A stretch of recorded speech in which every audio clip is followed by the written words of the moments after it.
Um, I strongly feel that there should be background checks when people purchase guns, and not just a history of crime, but also maybe a history of mental illness. Because you never know what the person may be able to do with the gun, such as if they had a criminal background, you don't know how serious the crime was. Yes, because there's a lot of crazy people in the world, and when crazy people get guns, bad things happen. I believe that they should have like background checks when you buy a gun because you never know like the history of the person.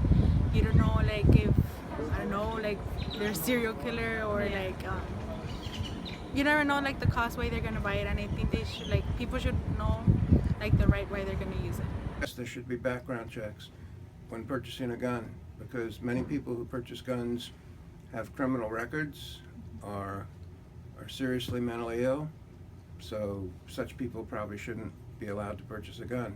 And actually, this has already been done by the federal government, and I saw some statistics a few years ago that thousands, I think, or hundreds or thousands of people are denied purchase of guns because of criminal records.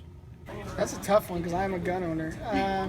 I mean, I think it's important, but I don't think it's a necessity. I think the biggest problem is, I mean, you look at half the shootings that happen and like the mass shootings that are terrible, and a background check wouldn't have changed a lot of them. A lot of those are psychological disorders, and like it's interesting if you listen to the Democratic debate. Bernie Williams said everyone should be having like a psychological test if they're going to get a gun, and I think that's still tough to do because I mean, you could be in your right state of mind when you buy one, and something happens and you kind of lose it.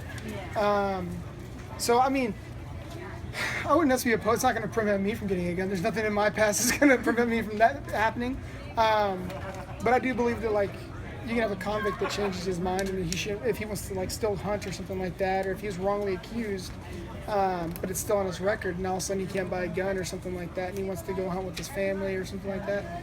I think that's pretty, unfortunate. But I mean, I think the main thing that needs to be addressed is psychological testing, because a lot of it's just people aren't right in their head that are able to get a gun. Background check's not going to be able to deter that.